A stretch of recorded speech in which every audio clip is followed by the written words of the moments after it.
going on? It's me, John D. Villarreal, joined by Paula Villarreal. Election Eve. Here we go. We've been waiting a long time, and it's here. And the final predictions, we're going to do it right here, right now. The final predictions, we're going to get that in. I have a lot to talk about. I just want to make sure everything's set here while I do this. And so I'm going to have Paul say a few words here, but we're going to go over, I'm going to keep this. Well, I always say this and we always go long, right? Because there's just so much to talk about, but I'm going to try to keep this somewhat short. And just kind of go through the state by state and with a little bit of analysis and sort of why we think certain things. But, we're going to really break it down and talk about the different elements of it. As far as like some of the deeper analysis, we've already done that. We've done that in many, many shows. I'm not saying that we won't continue. We're going to continue with the analysis, but at this point, it's really about what states are going to do what, why we think that. We'll give our short little, bullet point as to why we think each state is going to do what they're going to do. Well, why we think they're going to do that. What our prediction is. We're not alleging anything. We're not, casting aspersions, all that type of stuff, and et cetera. But we've been looking at this. We've been making predictions so far. We've been very, very accurate. In my opinion, extremely accurate on a lot of aspects of this election. And so now, here we are. This is it. This is election eve. So we have to get on the record and say what we think and be accountable and get your thoughts too. We want to hear from you. We want to hear from the audience. What do you guys think? What's your prediction? I'm going to put up right now my map. And this is maybe in line with others. I think we're kind of going out there on a limb in some respects. This is 270 to win that we're going to right here. We're seeing it. Oh, hold on. Let me put that up right there.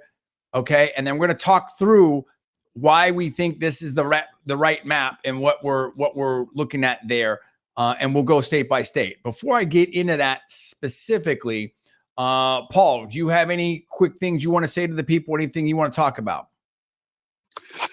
No, look, I mean, I know there's been a lot of movement or people thinking that there's been movement in this last week or so. We'll discuss that some, but look, I think the fundamentals are what they are. I think that I know that at the NBC poll said that, hey, men are less interested in this election than women are. We'll see about that. I'm not sure that's going to come to bear tomorrow. Look, there's a lot to discuss here. John and I pretty much agreed on the map, so we have the same map, and he's going to show that, or he's showing that. Look, overall, I think that Trump is in a very good position, and it would take a lot of things to go very well for Harris for her to be able to pull this out. So that's what I think from an overall perspective. I think so. And just a heads up too, my wife made some food for me and it's definitely better so I might take some breaks while Paul's talking here to grab a couple of bites. So hopefully that people are okay with that.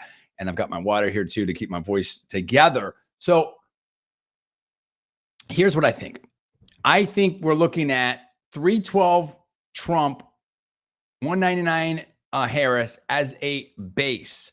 And I'll go through why that is. We're going to go state by state.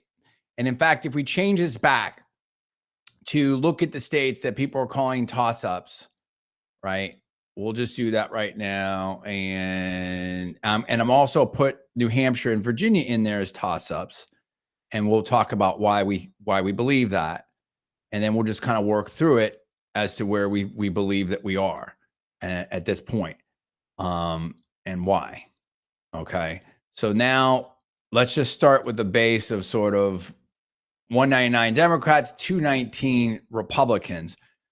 Let's start with probably the easiest states, and we're going to start with Georgia.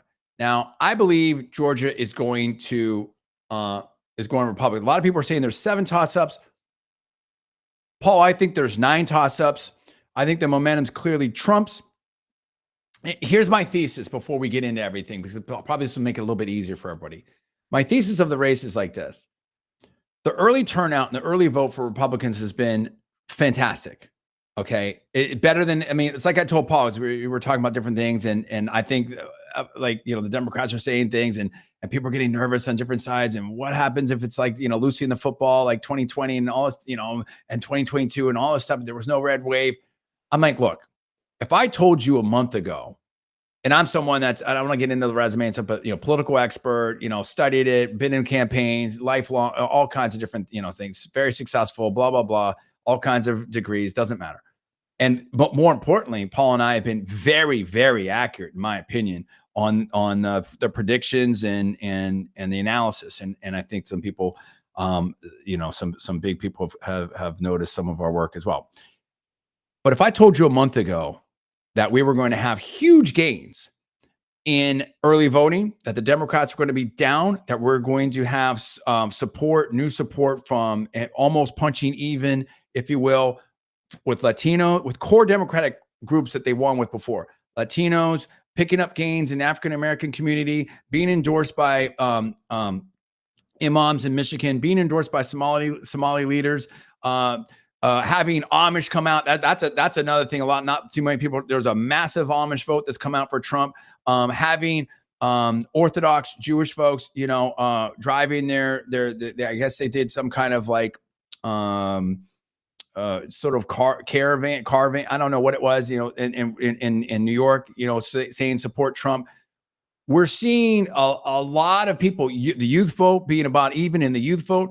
There's all unions having not endorsed Harris, and union members coming out strongly in support of Trump.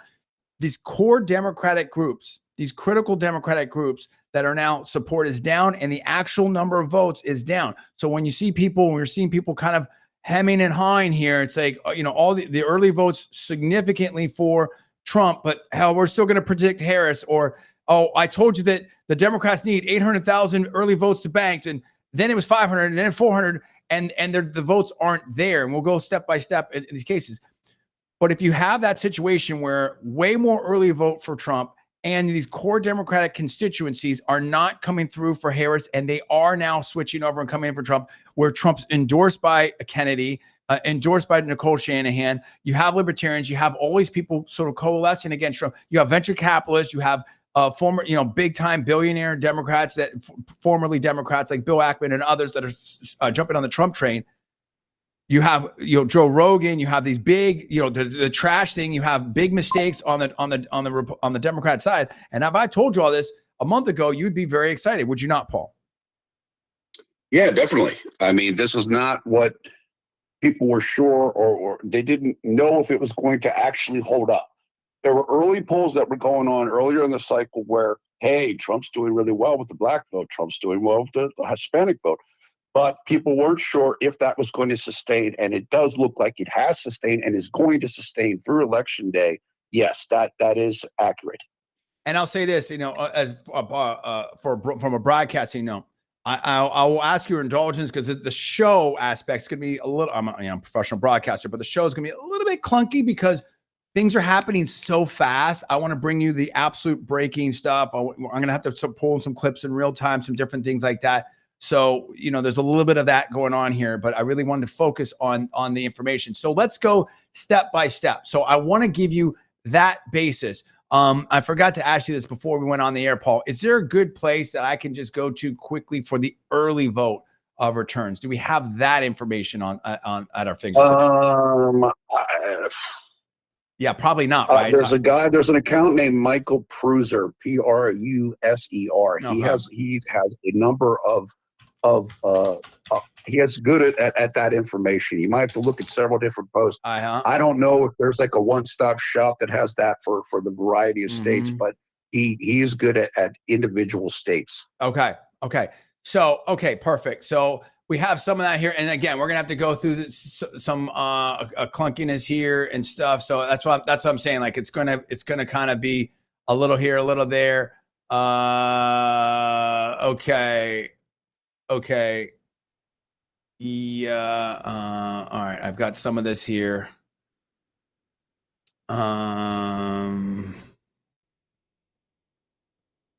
Okay. So now he's saying, okay, so George, so we're getting some different things. And again, I haven't vetted everything here. So I'm gonna be a little bit careful on how I do stuff, but I am on that side there. So again, that's what I mean by it's gonna be a little clunky with the show aspect of it, just because there's so much stuff to go over and we're trying to get stuff in real time. Let's start with this then. Let's go to the Real Clear Politics average, okay? But from what I can glean, it looks like the early vote has been pretty good for Georgia. So, but let me finish my thought on before I forget. So you have the polling's looking great, the early votes generally looking great. And we'll go to a clip from Mark Halpern talking about that. But then you're seeing this narrative coming through like, oh, the Seltzer poll in Iowa, and oh, women are going to turn out. Oh, there's a hidden, a shy Harris vote. None of this stuff makes any sense from anything that we've seen before. Is it theoretically possible? Sure, it's theoretically possible. But the bottom line I'm trying to tell you is this.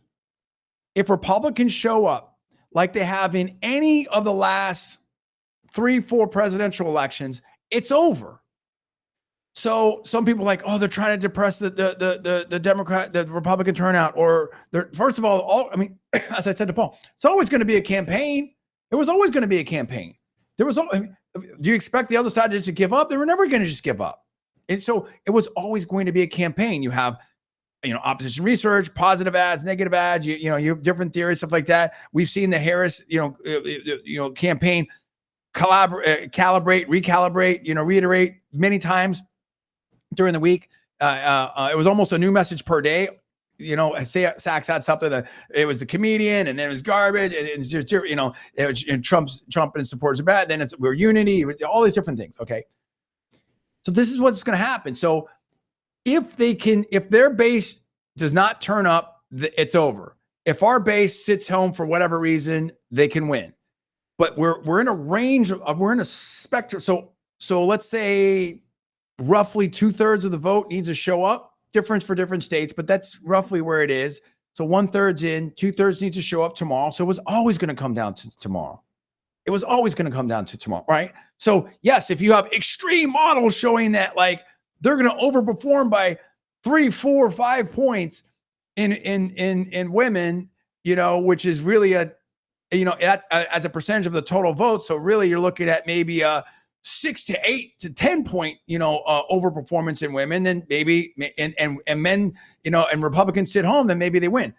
The range of potential realistic probabilities, in my opinion, at this point is a very narrow Harris win to a Trump blowout. I think that's what we're looking at. Paul, agree or disagree? Yeah, I agree with that. If she wins, it's going to be extremely close, but the possibilities for Trump are much larger going towards the blowout. So, okay. So I just want to set the table on that as we go through this, so you understand where we're at. Yes, it's theoretically possible that Harris can win, no question. At this point, I think it's more than likely that Trump is going to win. If everything holds up as it's been, for the best information that we have, Trump is going to win. And Trump is going to win a strong electoral majority. And we're going to go through that right now, state by state, and then we'll have some other clips and some other stuff to sort of support that as to why that is. If I had a whole team, I had all the production, all the clips ready, I can show you clip by clip for state, early voting by state. We don't have all that together here, and I don't want to make this a 3-hour show. But we've done that and other stuff, and we will do as much as we can here, and obviously drop in some clips as we can, and Paul and I will give you the great analysis that we always do. Starting with Georgia. Let's look at that. Let's look at Georgia right now. This is the Real Clear Politics average. Now, we're seeing different things here. I'm seeing some different things. The early voting looks good in Georgia, and the polling is fantastic in Georgia. Okay, the only thing is you have only one outlier poll here. Everyone else is super pro Georgia. You have a Republican governor there, and again, you have more, Republican ground watchers are there. The Republican lawyers are out there. There's a lot of that stuff going on right there. I think Georgia looks probably, of all the states, Paul, would you say I've seen some different? It's either Georgia or Arizona that's kind of like the most safe of all of the swing states. For Republicans, what do you think about it? Yeah, I think those two are the safest of the 7 swing states, as you said. I think Elon Musk, who has, his America PAC has been monitoring things very closely. I believe he put out that he thinks the early vote, like Republicans are up like 300,000 or something. I think I so saw people that. are just starting to think like it's just too far out of reach for them to make a realistic play on it tomorrow. And I believe that the Democrats think that as well. So there were people who were thinking maybe it could come loose based on a really big Dem heavy election day turnout. I think they're not feeling that way right now. So I think, like you said, yeah, I think that people are feeling pretty good on the Republican side about Georgia, including Governor Kemp. Including Governor. So let me give you some detail. And this is what I mean by, we're going to go back and forth, and having Paul here is very helpful because I'm going to try to find stuff in real time. It's changing in real time here. Kevin Smith on Twitter here. We've got early vote numbers in Georgia as of November 2nd-ish. Georgia, Republicans, 48% of the early vote is Republican. Okay, this is out of 3.8 million ballots or something like that. Only 45% are Democrats. So that's telling you that right now. So when you combine that with the polls and, having, a Republican governor, stuff like that, that's why we feel, Paul, that the Georgia is going to be a good situation and it's going to be for Republicans, and it's going to be a Trump win. Would you agree with that? Yeah, I would. And they have good election laws there. And there's been some things challenged, but I think that they feel pretty good about what's in place, or at least for the most part about, I don't think we're going to have the water pipe breaks in the middle of the night type of thing that we did in 2020. We're getting a lot of activity here on I want to commend people and acknowledge people as we go as well. We have a lot of good activity here on let me stop this, on X. So we definitely appreciate that. And we want to thank to Kimbo Depp, M Squared. Thank you for reposting. We also have Petunis World, who's liked the video as well. We have M Squared and Kimbo Depp. We appreciate that. 168 interactions already. Definitely appreciate that. Appreciate everyone out there. We're going to be going for a while here. Obviously, super important night. So that then takes us, if we agree on that, and we do agree on that, that then takes us to 235 Republicans, 199 Democrats. Let's go all the way out west to Arizona. That's because I think that's the other state that we feel very good about. And so let's do the same thing there. Let's look at the polls on Arizona. So we go over here and let's go from Georgia and we'll swing over to Arizona. Real Clear Politics average, even stronger, Paul, 2.7% for Trump. Nothing recent that shows anything that's looking good for Democrats. Okay, so it's looking very, very good in Arizona for Trump. What's your take on Arizona as I look up the early vote on Arizona? Arizona, as we said with Georgia, Arizona seems to be very clearly in Trump's column. Now, there are people concerned. I think there was an attempt to put through a bunch of questionable registrations that got caught there. I believe Maricopa County will count up to 10 days after the election. I don't know when the ballots have to be received or how that works. But given those things, as you said, the polling has been very clearly in my what I understand for Trump, and I believe that both sides feel that Arizona is going to go to Trump and probably fairly comfortably. So we've got something right here: early vote Arizona by Carolyn Wren. Again, I'm putting people up. I don't know. I'm just doing searches here. I have no idea who almost any of these people are. I can't, I know Carolyn. Carolyn, I believe, is attached. I think might be working for Kari Lake's campaign. Okay. And listen, I'm by no means am I disparaging anyone or anything like that. You know what I mean? Obviously, There's some people a lot of these people that are going to have information are professionals. They're working in there. They're on top of this. I'm just telling you that I don't know. The fact that we're covering it here is no means endorsement or anything one way or the other. It's just we're trying to get the information as best we can in real time, and we'll maybe look at multiple sources. This is a live show. That's what I'm saying right there. We reserve the right to revise and extend. So Carolyn Wren out there, okay, 954,000 early votes for Republicans, 758,000 for Democrats. It's 196,000 voting advantage by party registration in Arizona, and that was of 7 hours ago. So that's really, really amazing right there, Paul. So we're seeing a lot of different things right there. We're seeing some other things here of, looks like there's some positive, moves here. And again, there's just a lot of stuff here. we're getting another thing where first-time Republican voters in Arizona have massively outvoted Democrats in early voting. So there's a lot of stuff going on. Again, I don't know. I can't say it, but this is what we're seeing right here. And it looks like there's some people that are working on campaigns. So, I mean, based upon that, Paul, and we also have Harmeet Dillon and her team are on the ground there. And the other thing is the campaigns will tell you by their actions what's competitive, where they're defending, where they're trying to sort of, grow the map, stuff like that. Nobody's in Arizona. We haven't seen, Georgia. They're not in Georgia today. So, and I mean, although the Trump's all over the place. So we have not seen Harris in Arizona for a while. We haven't seen Harris in Georgia for a while. So what does that tell you? Probably not competitive.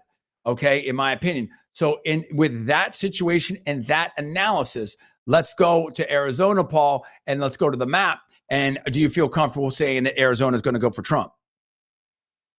Yeah, I think it is going to go for Trump. I do feel pretty comfortable about that. And look, Carolyn Wren is working for Kari Lake, which I think she is. Then they're very interested, obviously, in this, and they need to know this. They need to know the data probably better than the Trump campaign needs to know it, because I think the Trump campaign feels pretty good about it, whereas Kari Lake may just be able to squeak through. So they have to have everything. They need to know exactly where things are at. Yeah. So if Carolyn is working for Kari Lake, then yeah, I would trust her data. So let me explain that real quick. President Trump is very popular on the Republican side, and what they call presidential coattails. A lot of times, and that may or may not be super relevant here, but a lot of times, it certainly can be, obviously. But I mean, there's two levels of analysis here. President Trump is running ahead of Kari Lake in Arizona, and is running ahead of Dave McCormick in Pennsylvania, and is running and ran ahead of Oz in Pennsylvania, and different things like that. So you want to know, as Paul's saying, if you're on the McCormick campaign or the Kari Lake campaign or whatever, you need to know where the numbers are, because Trump can win it, you can lose, right? So you're very, and obviously it's that's a state race, and they're honed in on. Best of luck to Kari Lake. Best of luck to Dave McCormick. Both have run, I think, pretty good campaigns out there. I've followed McCormick a little bit closer, just because of the focus on Pennsylvania and everything like that. But I think that there's a lot of people feeling very good about the U.S. Senate right now, Paul, and we're seeing Senate races in Virginia. We're seeing, different activity all over the place. So right now that takes us to 246 for Republicans, 199 for Democrats. Okay. After that, then it's like, okay, well, where are we looking now? Okay. Because there's different things going on in here. We've seen some interesting things out of Nevada, some interesting things out of North Carolina. What's interesting out of Nevada, now in full disclosure, a month ago, I'm like, if I had to pick the one that I'm least confident about, it's Nevada. It's, traditionally been a little bit fool's gold for Republicans. However, a lot of factors have really put Nevada into play. And Nevada has a huge amount of early vote in, probably maybe the most amount of early vote in. I think they've got almost 2/3 of the early vote. 2/3 of the whole vote is already in-ish. All right, I believe that's right, in Nevada. We'll come back to Nevada. Nevada's interesting. I think the most logical place to go now, Paul, to talk about is North Carolina.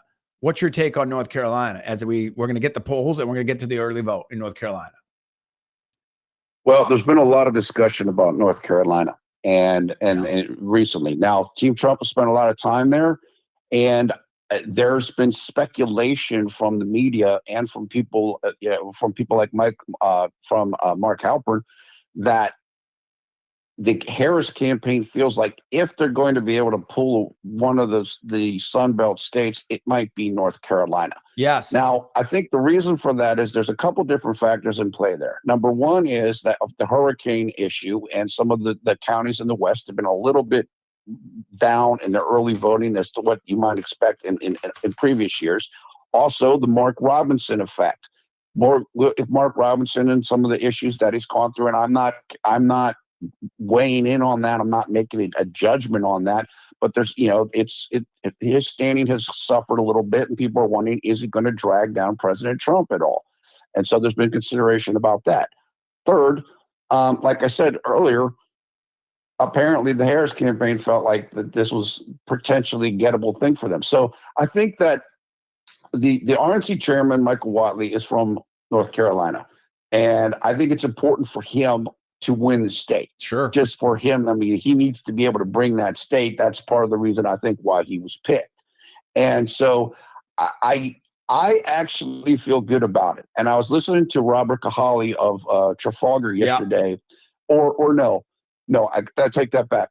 Mark Halpern was saying earlier, I think to Steve Bannon maybe last night, he basically said, look, one of the people that I know best in politics who is not a Trump fan told me that Trump is going to win North Carolina. So I think at the end of the day, Trump is going to win North Carolina. I thought that before. Richard Barris, the pollster, lives in North Carolina. He's been saying the entire time that he thinks Trump is going to win North Carolina. I believe President Trump is going to win North Carolina. It's just going to be about, for me, what's the margin going to be? That might tell more of the tale in other states. Okay. So let's talk about right now. We've got right here, by this analysis, RCP average, Trump up 1.5, okay? And you look at the recent stuff here. Again, the only outlier here is the New York Times Siena poll here, but we've seen, if you go back to, Trafalgar, anything from like 1028, CNN, you've got, Harris +1, that's another outlier. Fox News, Trump +1. Trafalgar, Trump +3. Morning Consult of all, Trump +2. Rasmussen, Trump +3. I hope I'm reading this right. If I'm getting it wrong, I have to apologize. Atlas Intel, Trump +4. Insider Advantage, Trump +2. You can see it right here, right? So you're seeing all this stuff. Hill Emerson, East Carolina University, Trump +1, Trump +2. So you have New York Times, Siena at Harris +2. The RCP final average, Trump +1.5. Okay, so fine. So then let's go to the early vote. What's the early vote looking like in and I might have to step off camera here. I might adjust my cameras just a little bit here, just slightly. The lighting can change a little bit here as we're going.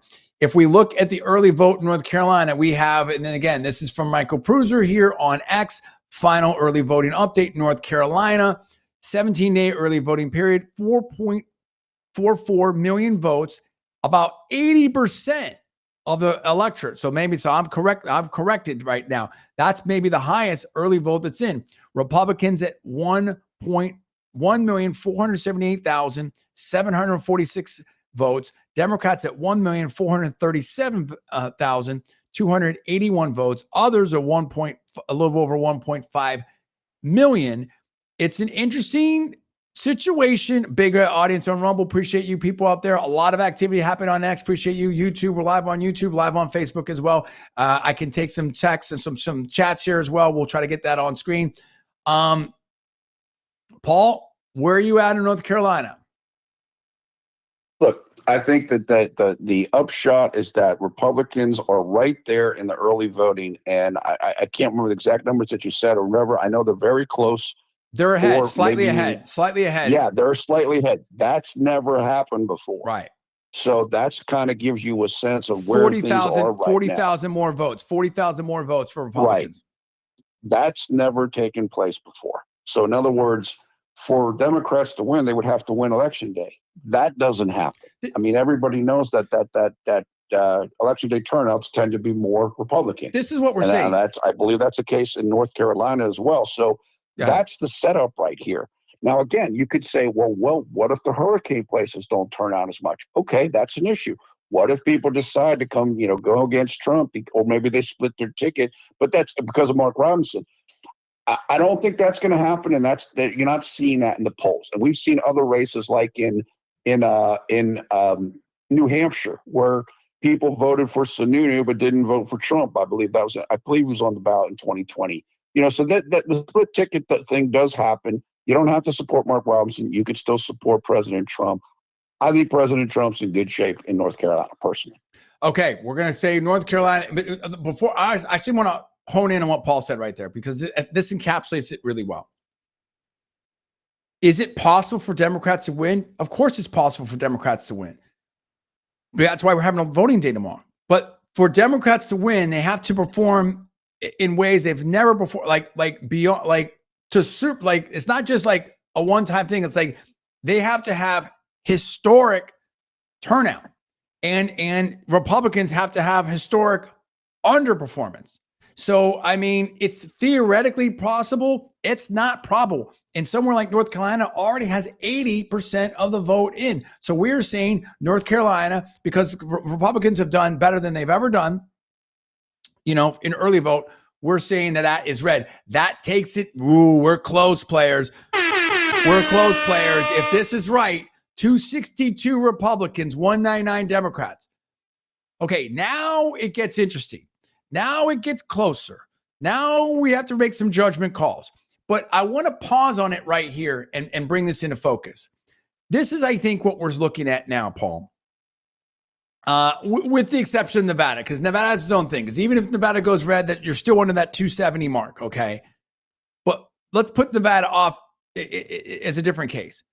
Once we look at Nevada, either way, what you're looking at then is any of these states in here, the blue wall, right?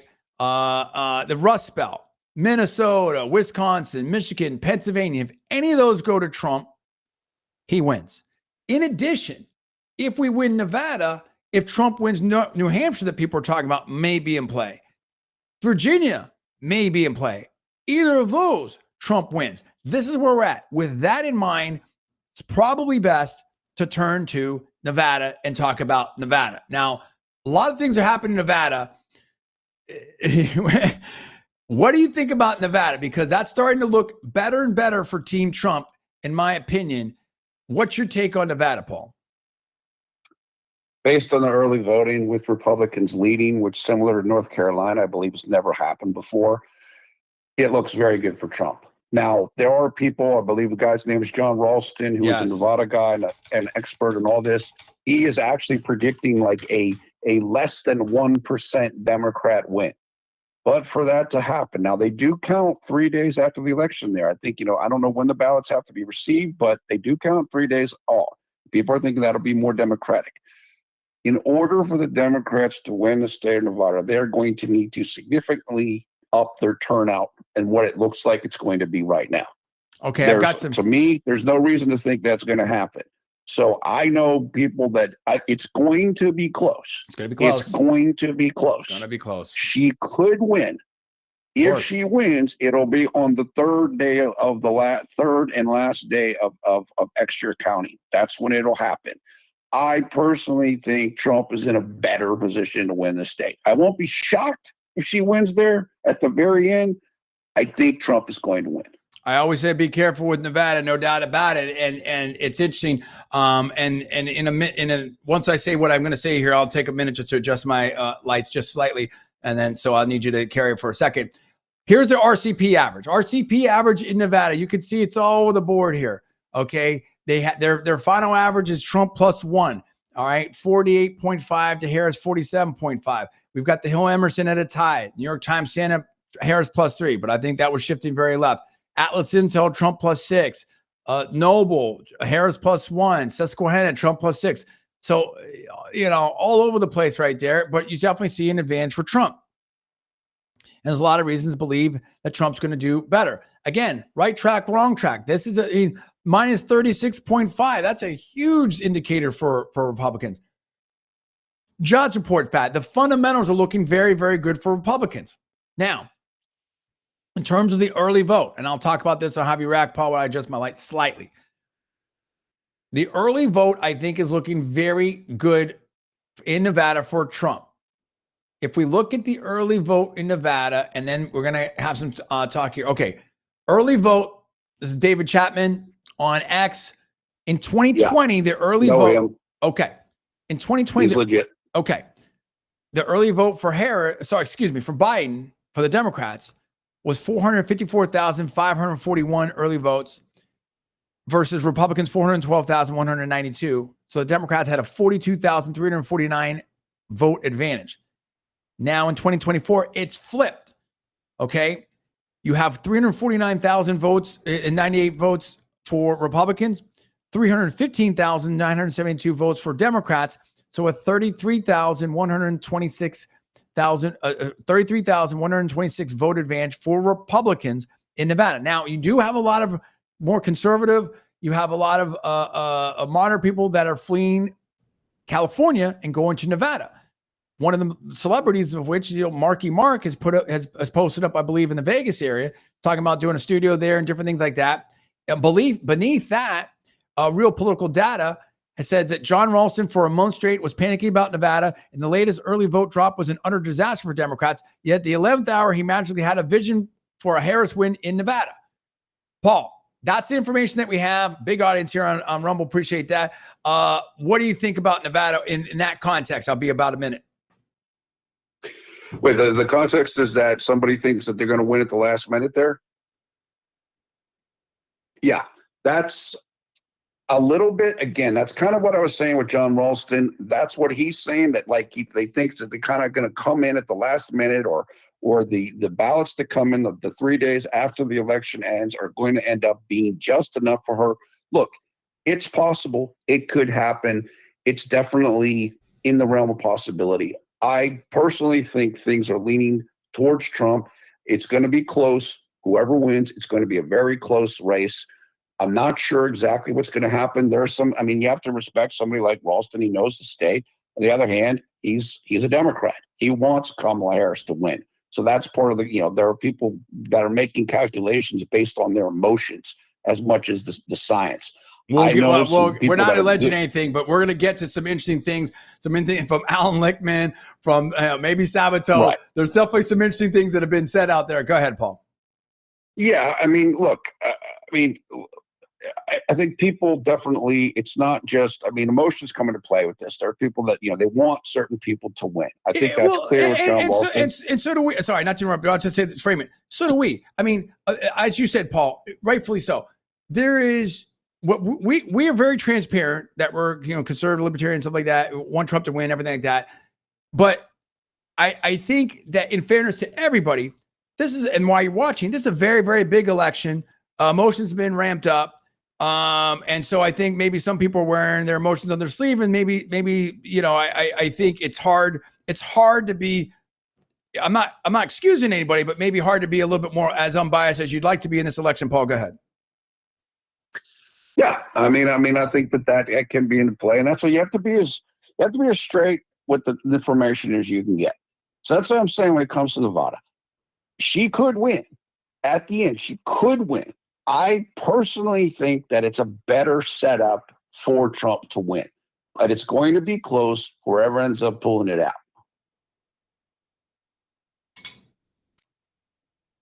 So that's what I think is going to happen again. So look, if we think that Trump is going to get Arizona, North Carolina, and Georgia, that puts him at 262. Sorry about that. If he gets Nevada, that'll put him at 268. No, that's fine. No, as I warned you, my wife made some chicken spinach. It's really good. Some chicken spinach and some rice there. So I got a little bit how to get that. So down. I said is, look, it's at, if he gets Nevada, that's 268 in our opinion. It if is he doesn't, 268. you get 262. I listen. I agree with you. Nothing would surprise me out of Nevada. I'll just tell you that right now. Nothing would surprise me out of Nevada. And we've had situations where we thought the Republicans are going to win, and that's why I said it turns out to be fool's gold. I think other people picked up that saying as well. And I'm not saying I'm the first one that ever came up with that, but I know a lot of people. We've been watching people have been watching us. But as you said, Paul, and I think that's exactly right, and that's why we're doing the math the way we're doing it, and that's how we're going to go through things. You know where we're coming from, but we're trying to be absolutely as unbiased and straight as possible. If you look at the data, early vote data and the final polling data, you have to say Trump's going to win that in terms of a prediction. Doesn't mean he will. Doesn't mean, and maybe that's a 55%, 45%, 52%, 48%. Whatever, 60, 40, whatever it is, the data says Trump's going to win. To say that Harris is going to win is not supported by the data at this time. Doesn't mean she can't win. She absolutely can win. But, I think if you start saying that Harris is going to win, or, oh my gosh, losing the football, they're going to find a way to win in Nevada, then that's giving into some, you must have information that we don't have, some internal polling, or you're just giving into your fear, your biases, or something like that. The data, it says that Trump should win in Nevada. We will see. And I think, and the other thing is too, I don't know what the percentage is, Paul, but I think a lot of early vote is in Nevada. Is that correct? Yeah. At least half, and I think it actually might be more than that. Yeah, I think that's right. Okay. Now, players, now it's getting interesting. If this is right, this puts Trump and the at 268, Democrats at 199, 270 to win. Any other state, now you can't do it with just Nebraska one or Maine. You know, you if you've got both of those, you could do it, right? But you really need one other state. And I think this is what we're down to now, Paul. I really feel like we talked about this off air. I really feel like this is where the election is right now. Minnesota, Wisconsin, Michigan, Pennsylvania, and I think New Hampshire and Virginia, where Trump and or Vance have been today, are also now potentially on the docket, are potentially in play. Let's go to the state that we both know the best, that you're sitting in right now, that Harris has basically done all of her rallies in right now, and that is the great state of Pennsylvania. This is very, very, very interesting what's going on in Pennsylvania. And if we look at the RCP average, I'm going to pull up right now, it's super close, razor close in Pennsylvania, but there's a lot of things that look good.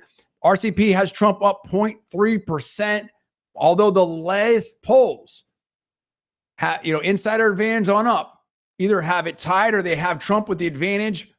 What's your take on Pennsylvania? Look, my take is that I think that, again, seeing the ads, seeing the mood here, Harris has closed well in terms of the ads. Maybe she's moved a few of the Puerto Rican voters in here based upon the whole Madison Square Garden thing.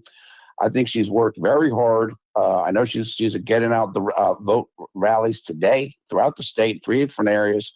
And the suburbs of Philly have been keeping pace in terms of the early voting. However, with all that being said, the Democrats are significantly down with the early vote. The margin that they're going to have, the quote unquote, 5 going into election day with, is so much less than it was in 2020. Now, of course, we're dealing with COVID and it's a different situation and all, but personally, if Trump gets solid turnout, not even ridiculous turnout, just solid, good turnout that he is typically going to get, I think it's going to be extremely difficult for her to win the state. So I right now believe that Trump is absolutely in position to win Pennsylvania tomorrow or however long it takes to count. Just so people understand, the reason why Pennsylvania takes so long to count its votes partly is because they don't start counting the early votes until election day. That is a law here. You are not allowed to start counting or opening ballots that were sent in until tomorrow. That's why it takes so long to count. Do me a favor out there, viewers, if you can kind of tell me how how the image is looking here. I think I may have to calibrate it just slightly again. It tweaks just slightly during the thing. I think it might be still a little bit too warm. I might make it a little bit cooler. So let me know if the image is good, bad, indifferent, whatever. I'm going to go. We have some sound here. We have some sound from Halpern. We have some sound from someone on the ground there going to the early vote. And I'm going to make a tweak to it. Let's talk about this here. Well, I want to hear it too, actually. And let's go to Halpern first here. We got Halpern here, and he's been we like Halpern. He's great. I think he's contact wise, and my personal opinion, he's more on the liberal side. And I think there's been a little bit of, I don't want to say flip flopping, but there's been some equivocating potentially. But let's see what he has to say about this. It is not as disastrous as it was in the first 3 days for the Democrats, but it's still, my sense of the early vote is, it is not as disastrous as it was in the first 3 days for the Democrats, but it's still really bad. And the Harris campaign, it's still really bad. It's not a disaster. It's still really bad. And to me, Paul, that just means the Democrats got scared and they got their people out there. But let's see what Halpern has to say. It's got a couple things here. Campaign has done a great job of spinning the national media on it. The Harris campaign has done a great job of spinning the national media on it. Who, guess what? Maybe they wanted to be spun on it. Do you understand that? I mean, so keep your head in the game, Republicans. Let's hear it. And when you talk to people in the states, whether there's two categories of people in the states. There's more junior people who don't lie about the data and what it means. Right. What you have now is tons of senior Democrats are in the states. They're door knocking. Like people who've run presidential campaigns are literally going to Michigan and Pennsylvania and door knocking. And those people are honest with. Time out. We're going to get back to that. What does that tell you? What did I tell you before? I mean, it's like in football, if you're trying to, or soccer, if you're trying to block someone or wrestling, you're trying to defend against someone. Don't look at their eyes or hand movements. Look at where their hips are going. That's gonna, they can't go anywhere without the hips. So in other words, the point is it don't get fooled. Don't get smoked out. Where the campaigns are at, where they're putting their get out the vote, that's where the contest is. That's where they're worried about, or that's where they're trying to win. That's what it's all about. So right now, it's all about Rust Belt and maybe Virginia, New Hampshire. That's it. And Harris is all over Pennsylvania. That's what he's saying here. We'll get a little bit more of this, and we're going to go back to, we have some more sound too. Me, because they're worried, and they're not in the business of like Wilmington is. They're really worried. Okay, they may be wrong. They may be wrongly worried. The Pennsylvania numbers, when they come out today, if she's below 400,000 vote lead compared to Biden's lead in 2020, it's going to be problematic for her. And time out. Now it's 400. Before it was 800, Paul, and then it was 500, and now it's 400. Paul, you've been following this. Your comments? Yeah, they keep lowering the number, and so in fact, the number, the supposed number they need keeps being whatever the number keeps falling to. So before, I think it started out like 850,000. Then it was 600,000, 650,000, and it was 500. Now it's 400. So if they hit 400, they're okay. That I just don't think is going to hold up. Now, to be fair, they're talking about pure Democrats or Republicans. So how many more votes do the Democrats have than Republicans? That does not factor in the independent vote. The independent vote in the early voting in Pennsylvania tends to be Dem heavy. So in other words, if she goes into the election day up 400,000 votes with Democrats, when you calculate in the independent vote, that might slip up. That might kick up to 500,000, 550,000. Me personally, I don't think that's going to be enough. I think that Trump is likely to gain probably, I have to think about it, maybe 600, 650, 700, 750,000 net votes on election day. So personally, I don't think that 500,000 votes of a firewall going in election day is going to be enough for Kamala Harris here in Pennsylvania, unless there is a lessened turnout that we don't expect there to be. I think there will probably be about 5 million people voting tomorrow on election day. If that happens and Trump wins it by 10%, he's going to net 500,000 votes.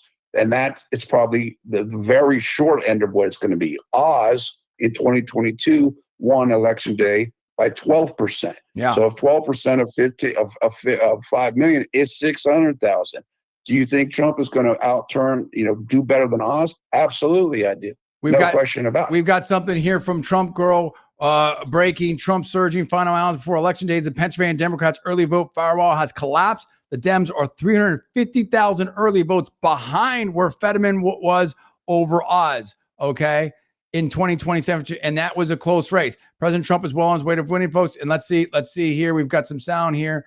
Let's go to it right now. Right now, the Pennsylvania Democrats' firewall has collapsed. Firewall is the number of early mail-in ballot lead that they have. Remember, in 2020, it was 1.1 million. When Fetterman beat Oz, it was 800,000. Right now, they got a 409,000 vote lead. They needed 750. That was their goal. Then they said they got to have at least 500. They're not going to meet that. Yesterday, their numbers collapsed. It stopped coming in. So instead of getting 750 or 500, which now they're saying they absolutely need to get to a 500,000 vote lead in Pennsylvania with mail-in ballots in order to even be competitive here, they're not going to reach that, folks. They have 409. Right now, they are, get this, 700,000 mail-in early votes behind where they were same time 2020. Yeah. We'll go back to this here. That is absolutely devastating. Yeah. This is on the ground report. Let me make sure I heard this correctly. The guy said that the firewall right now is 409,000. Yep. Yeah, that's extremely light. Now you heard Halpern say 400,000, but again, what that man said was we first started out 750,000, and now it's 400,000. 400,000, like I said, again, you will have to add independent votes into that. But it would take a large series of factors for things to happen, in my opinion, for that to be enough for her. In other words, you're going to have a whole bunch of crossover votes going to her, Yep. Republicans voting for her.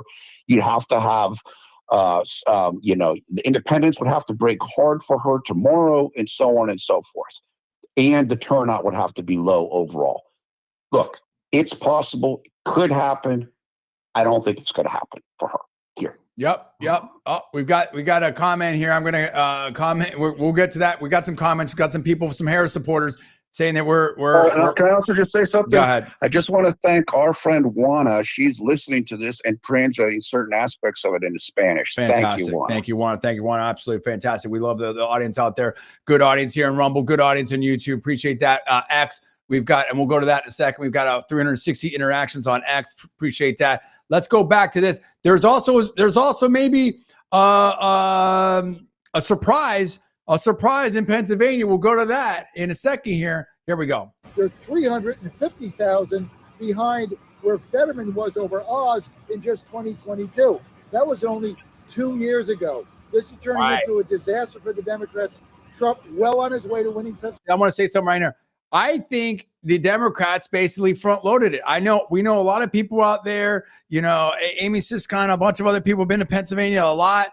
A lot of the Harris supporters have been knocking on doors, making all kinds of calls. I think they got their vote out early, buddy. The Democrats have traditionally get their vote out early, and it's slowing down. There's the momentum. I think it's over. And I think also you've had Elon Musk that's been there in Pennsylvania. You've had Vivek Ramaswamy in Pennsylvania. You've had, Trump, the Butler situation, obviously. You've had Trump going back. It's not looking good in Pennsylvania. Okay, there's a lot. And then you just had this whole peanut situation.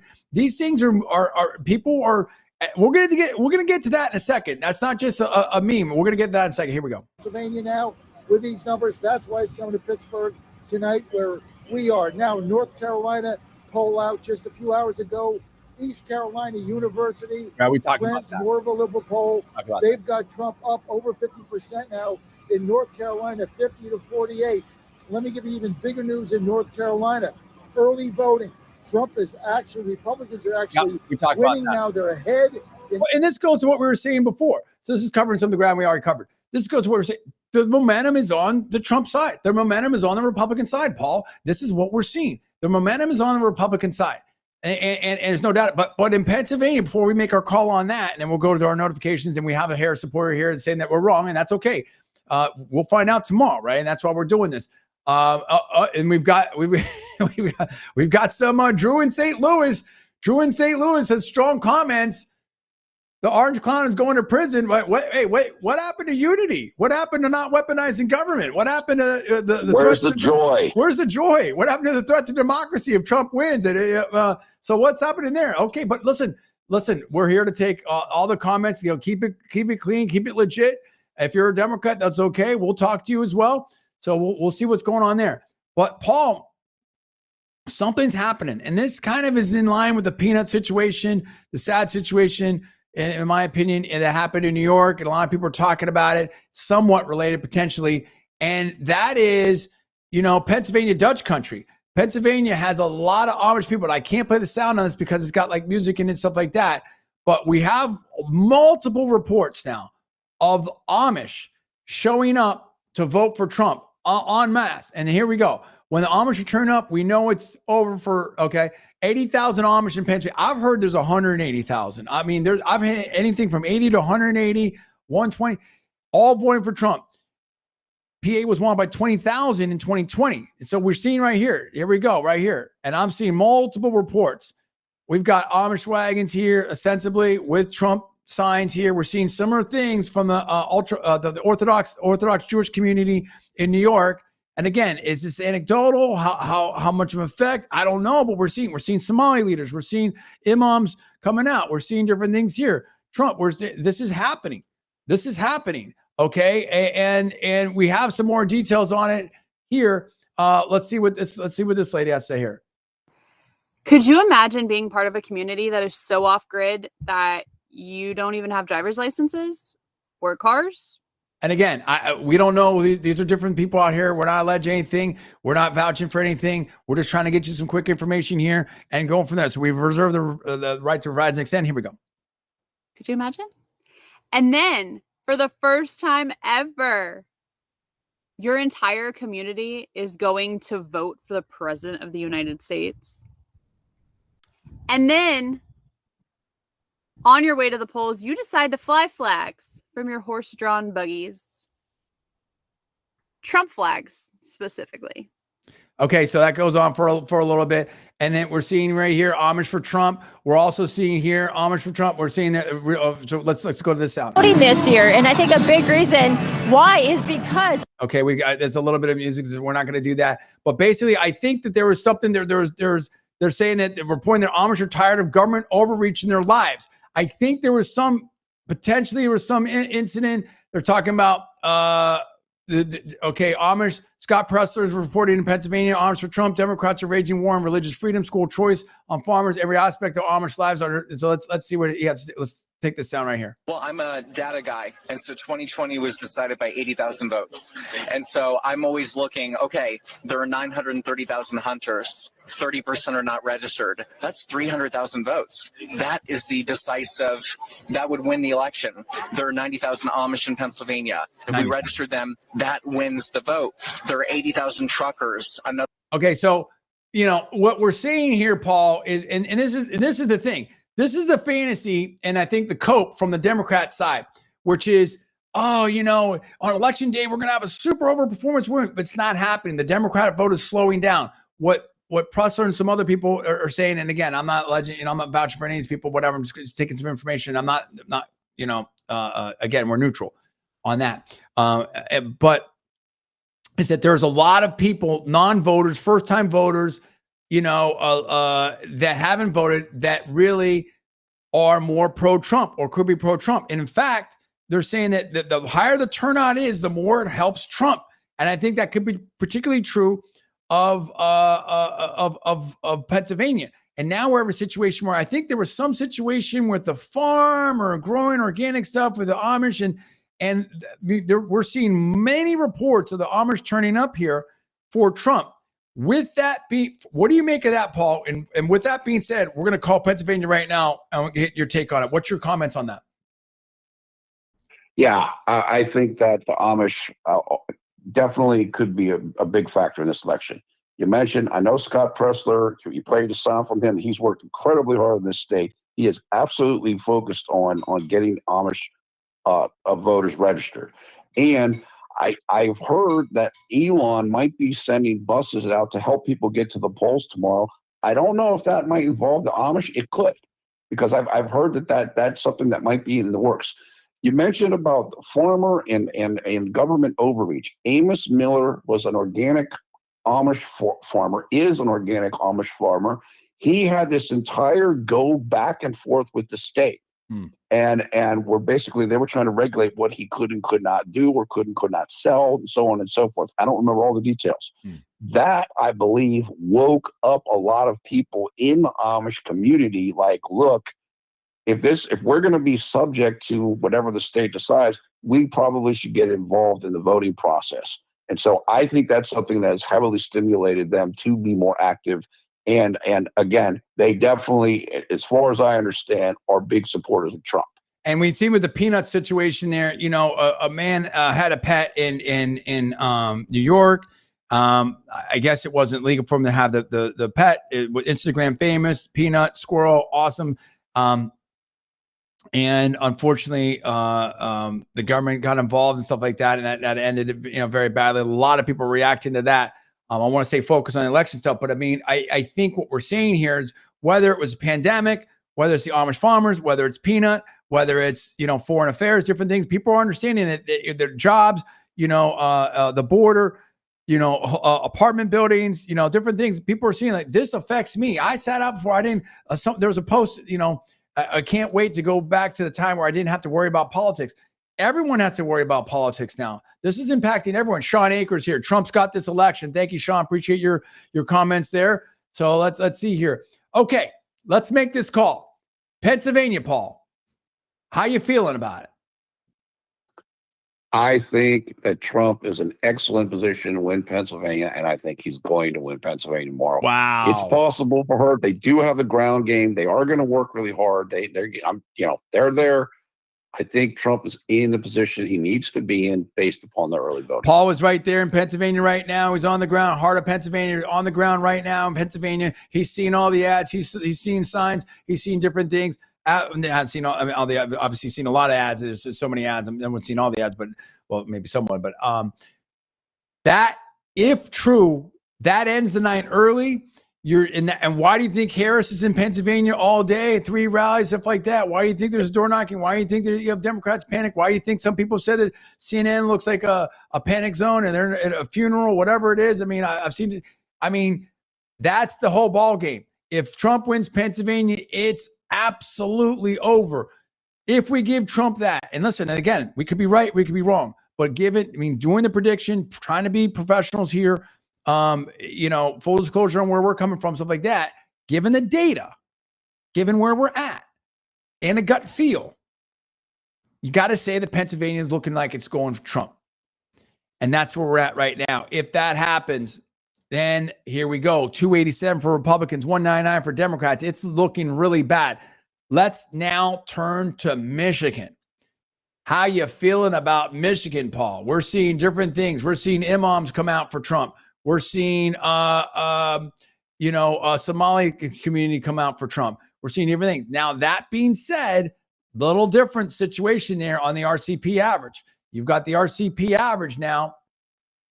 Harris 0.6. That being said, the latest polls, New York Times, Siena, Insider Advance, Atlas Intel, Trafalgar, either tied or it has Trump with an advantage. This is interesting. It's close. It's very close. What's your take on, in context, at this time, Biden was up 5.1 on Trump. Clinton was up 3.6 on Trump, and Trump ended up winning then. So it's very interesting. What's your take on Michigan?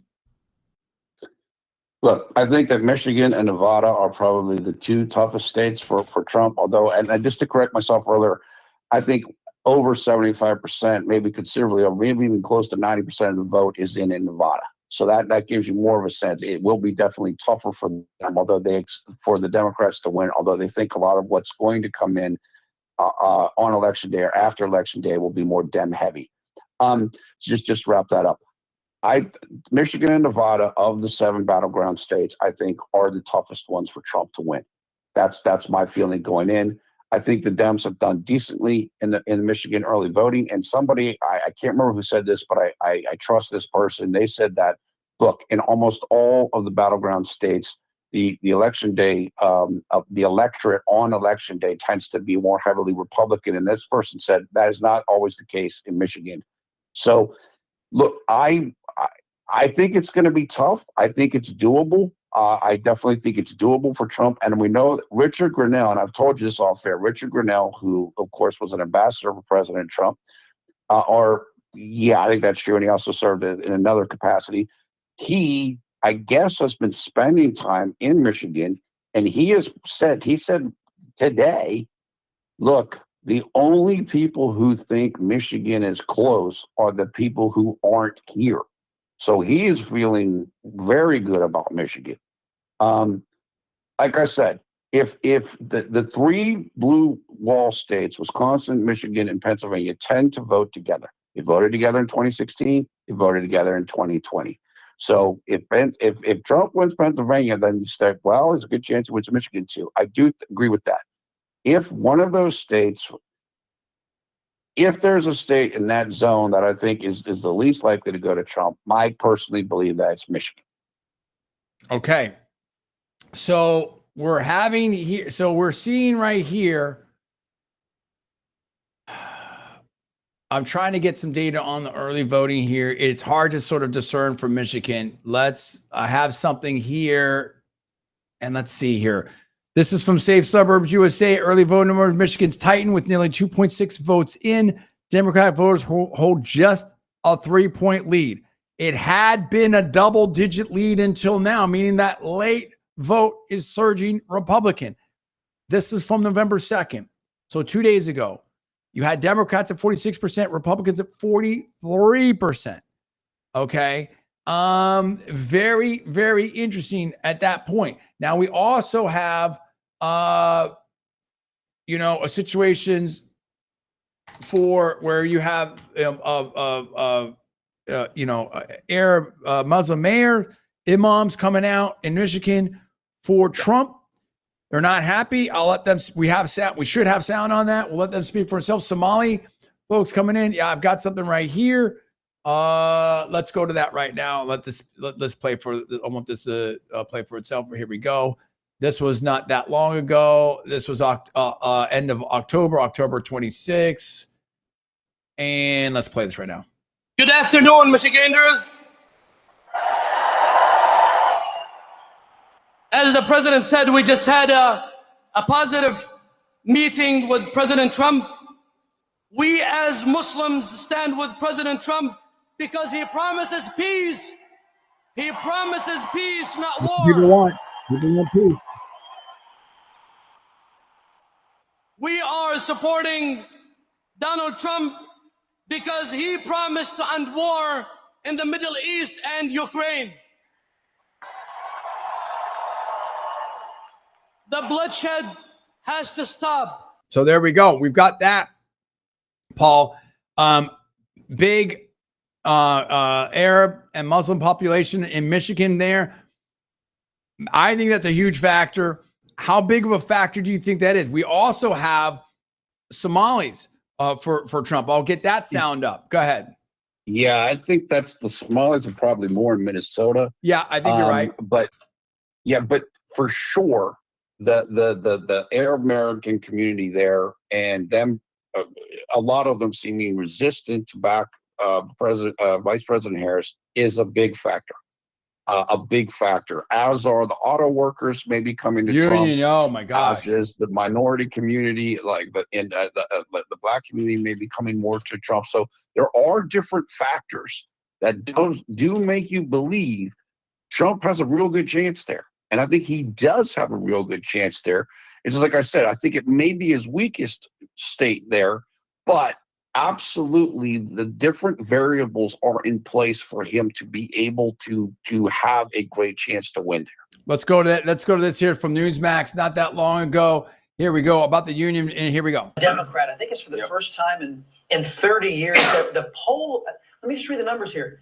Yeah, decade. Nearly, it's 59.6% for Trump, 59, almost 60% of union workers for Trump, 59.6% for Trump, 34% for Harris. So if you have the union members, the auto workers for Trump, the Arab and Muslim community in Michigan coming out for Trump, that can turn the state right there.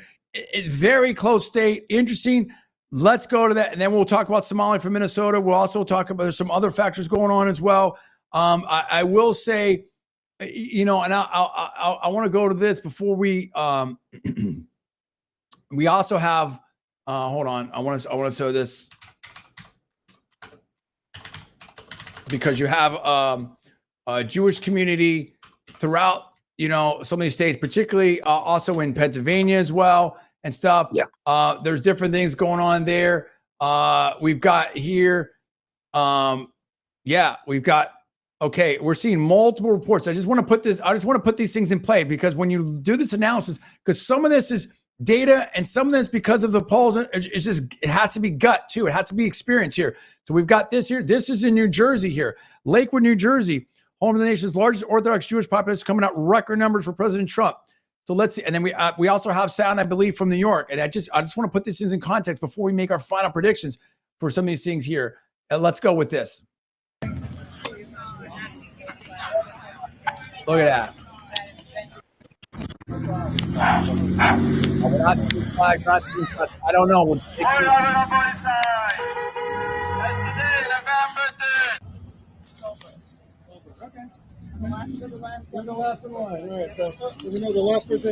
I don't know. I don't know how we determine that everyone's voting for Trump here.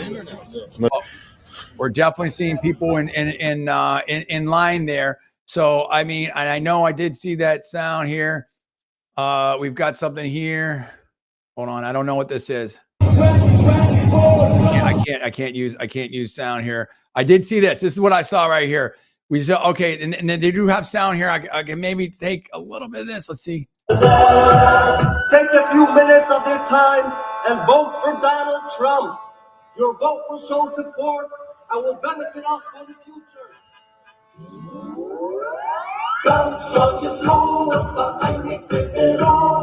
That is in New York. Okay, so there we go. And then Trump, and then you can see. I'll play this without the sound. They're going there throughout the neighborhood, and you can see, they've got some Trump signs there, American flags. They got the whole, and they're going out there. So Paul, with that, and Israeli signs, flags there. So there you go. You have various communities who are stepping up and saying, hey, we're voting for Trump. What do you think the impact of that is in Pennsylvania, in Michigan? And I don't think New Jersey and New York are going to play. If New Jersey and New York are going to play, it's like a super, super blowout. But what do you think that portends for Michigan when we look at the auto workers, Jewish community, some parts of the Jewish community, and union workers? What do you think that means for Michigan as we look at this? I don't know the size of the Jewish community. I don't know how many Jewish voters there are in Michigan, but of course there are. There's a fair amount, there's a good amount, I'm sure. It definitely matters, because what you're seeing, and what the unique aspect of what we are seeing is that people on both sides of the Israel and Middle East situation, that's where I'm going with this. They're both supporting Trump. Right. It's not one side versus the other. They're both supported because of what the mayor said, the sound you played. They believe that he is the candidate of peace. Right. And both sides want peace. And so both of those entities supporting Trump definitely can make a difference, and it can really make a difference in a state like Michigan. So what I'm talking about is whether it's the Amish in Pennsylvania, whether it's the Orthodox Jewish communities in various states, whether it's the Arab and Muslim communities in various states, particularly in Michigan, union members. We're talking about people that speak to the community, maybe haven't voted before, maybe haven't been registered before, maybe haven't been polled or not. We're seeing, I think, a real, along with the regular shy Trump voter and undercount of the Trump vote, which is historical ever since 16, really. I think you could be seeing a really, really big turnout on election day. I think that they're just undercounting the Trump performance out there, Paul. And you're seeing, and I think what we're also saying with the Middle East thing, it's in foreign policy and the economy, there's a range of issues. It's about competency. People want to. I've seen so many people, Jillian Michaels, other people like that. I'm not alleging anything, saying, "Hey, I don't like Trump. I don't agree with everything he says, but things were better. I had more money. He's going to do a better job. I want to be, parents want to know that their children are safe, whatever that it is." And so you're seeing that people they want to see peace. They want to see things. But with that being said, this is a tough one. Michigan. What do you think? Who do you think? You think Trump's going to win? This is a tough one. I'm going to say, I like it, man. I'm going Michigan Trump. Close. Yeah. Close. Yeah. Close. Very tough close. One. Wouldn't surprise me. But who's got the momentum, and who do I think is going to win it? I think Trump's going to win it. I think it's close. If I have to pick one, I'm saying Trump. Puts it at 302, Republicans, Democrats 199. Let's move over to Wisconsin. Now, you said you feel pretty good about Wisconsin. What do you think? What are you seeing in Wisconsin to make you feel good about that right now? The early vote has been strongly Republican. They're not trailing by much. And where the vote is coming from, where in other words, the rate of return or the rate of participation by county is strongly favoring rurals, and it's strongly favoring Republican counties. And so when you look at that, you think, okay, the enthusiasm edge is with Republican counties. Now, again, you could say, well, Democrats might say, well, the Republican women are voting for Kamala. I don't really believe that. I don't buy that. So based upon how strongly the Republicans have turned out for the early voting, and which counties are participating, I think that President Trump is in a very good position. Now, there are people that think he's not. Like, I know Robert Trafalgar guy, Kahali, doesn't think Trump is going to win Wisconsin. I personally think Trump is in excellent position to win Wisconsin. Yeah. Okay. Fantastic. A lot of stuff going on there. A lot of stuff we're gonna have to see what's going on there. So let's see what we're talking about here. The Real Clear Politics average at this situation, this time, is looking like Harris 0.4%, 0.4% up on the RCP average in Wisconsin. It's been close. It's been back and forth. The New York Times Siena poll, has Harris +2. The Emerson Hill poll has it tied. It's very close. Now, that being said, get away from the polls for 1 second. As you just talked about, if you look at the early vote, extremely beneficial right now from what I'm seeing. Big audience right here on YouTube. Appreciate that. We're making our predictions right here. We're going state by state. We're trying to dive into early voting data. We're trying to dive into the polls. We're going by gut. We're going by other things and experience and trying to give the best forecast that we can here. Roger Christensen here of November 1st, Wisconsin, early voting as of November 1st, 2024. 598,000 votes for Republicans, 375,000 votes for Democrats. Republicans 50.1%, Democrats 31.4%. The early vote is a blowout for Republicans. Big audience here on YouTube. Appreciate that. Stay with us right here. We're taking your comments as well. Paul, your take on that? I mean, that's looking really good for Republicans. It is looking really good. And so what is going to happen again? Wisconsin's electorate on election day tends to be heavily Republican. Yeah, you would think they would net a considerable amount of votes. It just doesn't look like, barring some unforeseen turnout by Democrats who haven't shown massive enthusiasm up to this point, barring some type of a turnaround on election day tomorrow, I just don't see how Trump is not going to win the state. Now, again, there are people that disagree with that. They really do. But just looking at the pure data, I just feel extremely good about Trump's chances there. It's such a massive lead. Like, how do you cut into that? Now, I don't know what percentage is voted yet. Go ahead, Paul. Yeah, I think the percentage, I don't remember exactly. I think I want to say it's for 50, maybe percent, maybe a little bit more. I could be wrong about that.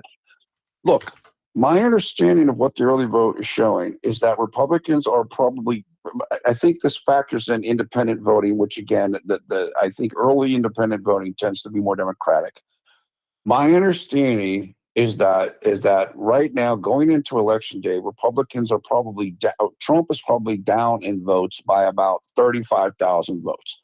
But somebody I know, good quant, believes that Republicans are on track to make up a net of 200,000 votes tomorrow.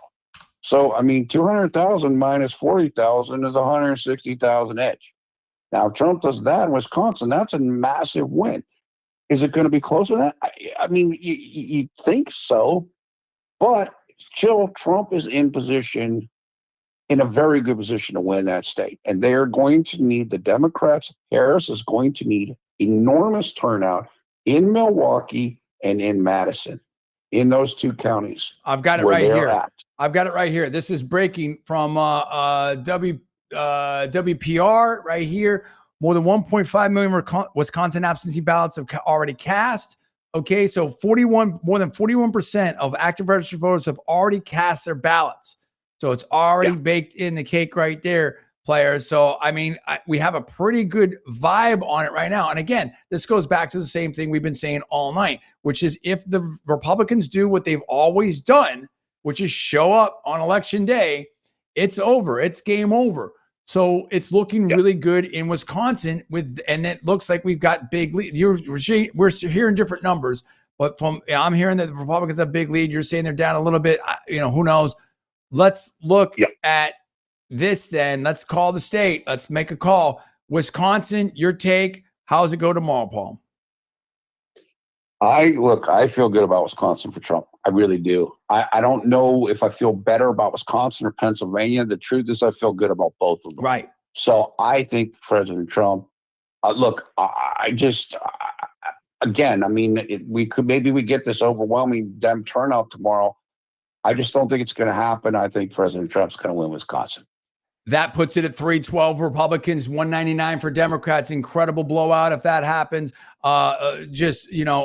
Definitely, we're getting into mandate territory right there for sure. Depends on what else happens. But I mean, that's looking very strong, in my opinion, and particularly with the way the campaign has been run and everything, and all they try to do. Trump's beat everything on this. Okay, let's then go to Minnesota. Now, Minnesota, as we talked about, I do have some sound for you. Let's cue this up.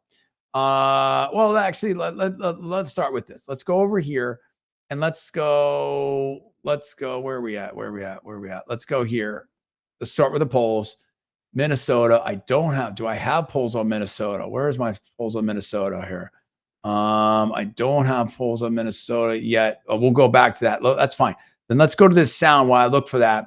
We've got Somali leaders in Minnesota that came out for Trump. Yeah. And this was the other day. Very interesting here. Let's go to this right now. And the reason why is because he's a fighter. That's it. We like fighters. More importantly, the left left us. They left us. Yeah. 33% of our kids at third grade cannot read at grade level. We went from the 6th to what? 19 now? Minnesota in education? I mean, we are failing in every standard. 8th graders, 60% cannot do math at grade level. These are our kids. We talk about economic conditions here. Our conditions is horrible. People want results. We can't afford anything as working class and middle class people. Now, please understand this. We love our brothers and sisters who are Democrats, but you left us. And because the left left us, join the right, vote for Trump, 2024, vote for Joe Trabe, 2024, vote for Mazie Young in St. Paul. Republicans all up and down the ballot, Paul, and that's it. And you're seeing this over and over and over again. This is what I'm trying to tell you. This is serious trends that are happening out there on various communities.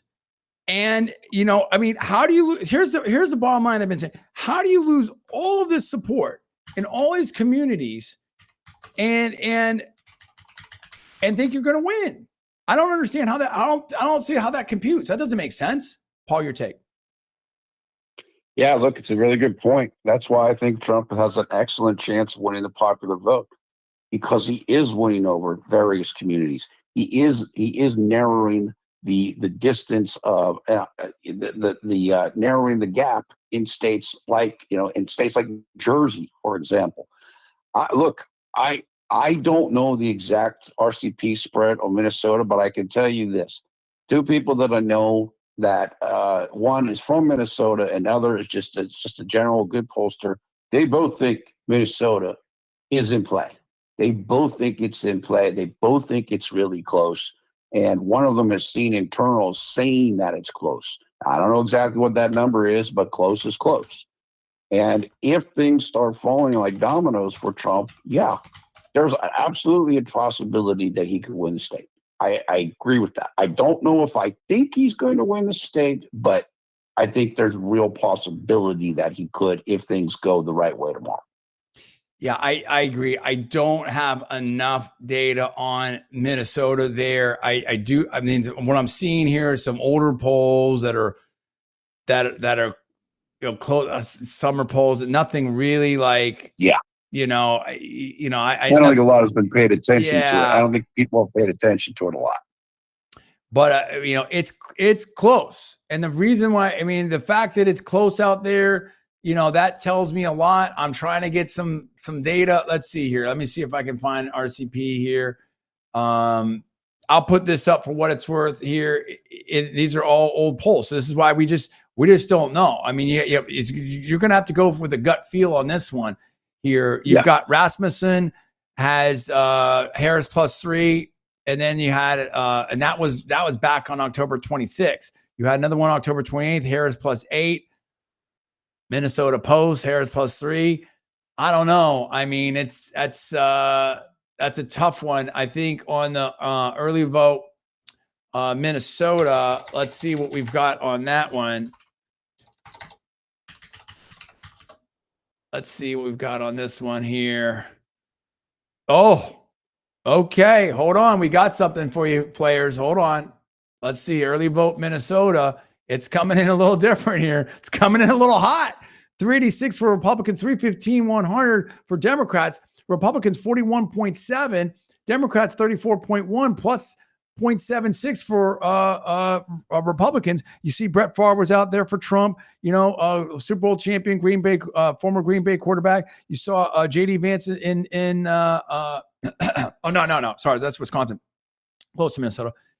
Minnesota, I mean, it's the early voting's looking very good for Republicans. You saw the Somali leaders come out there. I don't know. We don't have really clear polling out there, but it's looking pretty good.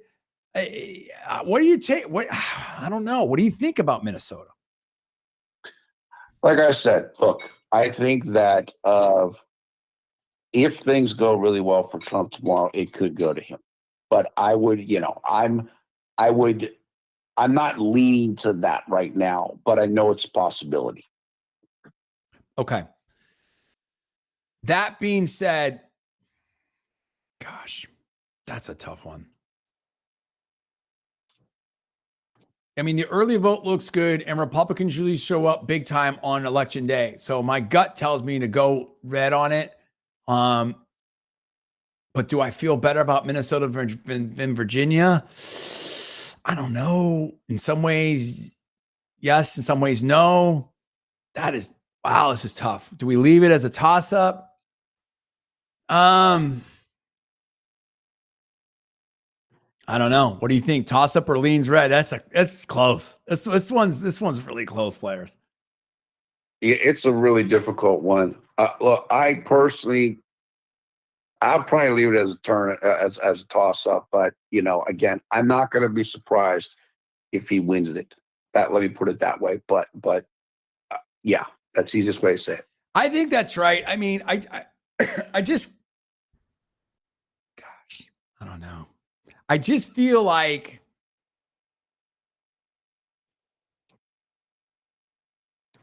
even though DC and Northern Virginia are so strong, I feel like there's just a better chance of him winning Virginia, but I do think Virginia's a reach. But some part of me saying, hey, there's something really happening here in Minnesota, and it's just not being caught by the polls because it's not been polled a lot. And the polls are late, from before. So, gosh,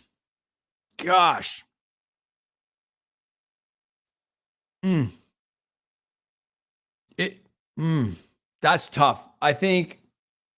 I don't want to just chicken out. I don't want to be forced to make a call, but I don't want to chicken out either. I'm going to come back to that. I want to call it Republican, honestly. And I just want to check myself to make sure it's not just bias, but I want to call it Republican just because that early vote is devastating. Let me see if I can find any other information on that. That is strong early voting there. Yeah. Wow. I mean, give me a second here, peeps. Yeah. I'm just thinking.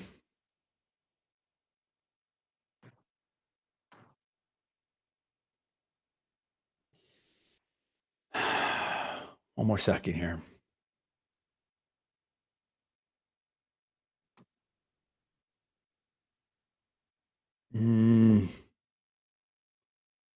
It's close, dude. It's I don't know. I'm going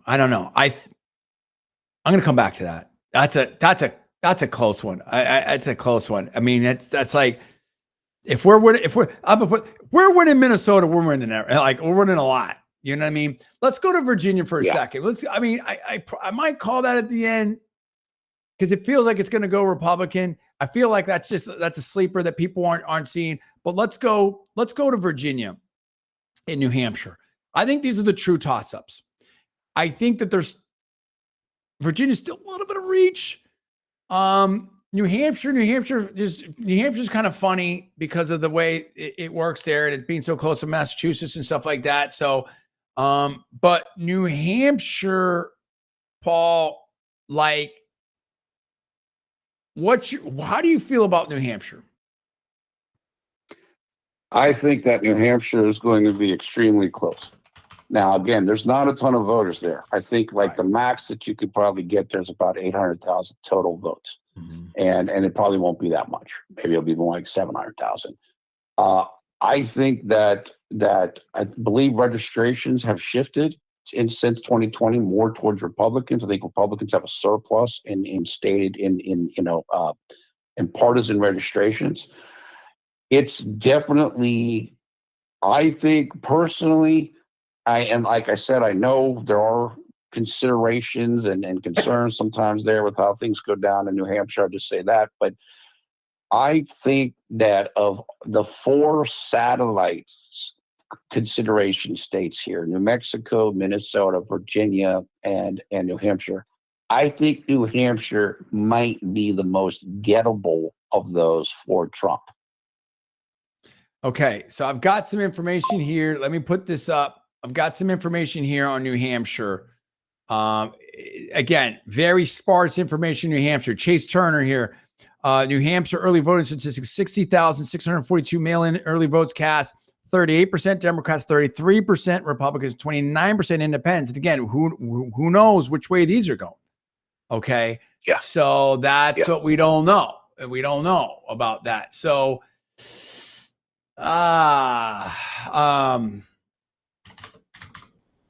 I think that's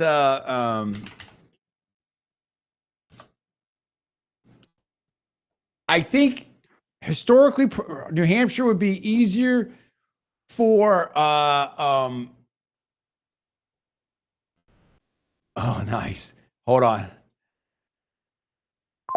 Yeah, New Hampshire. Okay, hold on.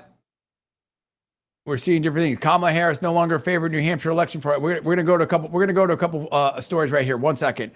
Historically, New Hampshire would be easier for Republicans to win. It is a little bit different over there.